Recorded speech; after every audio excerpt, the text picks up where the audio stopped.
السلام عليكم أصدقائي وحياكم الله.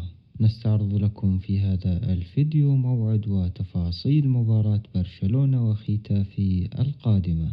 وقبل البدء في التفاصيل من فضلكم ادعمونا بلايك واشتراك لنستمر بنشر المزيد إن شاء الله. إذا يواجه نادي برشلونة نادي ختافي ضمن الأسبوع 18 من انطلاق الدوري الإسباني الدرجة الأولى، ويحتل نادي برشلونة الصدارة في الدوري الإسباني برصيد 41 نقطة. تاريخ اللقاء يوم الأحد المقبل الموافق ل22 من يناير عند الساعة 8:30 مساء بتوقيت مكة المكرمة، وبتمام الساعة 6:30 مساء بتوقيت تونس والجزائر والمغرب العربي.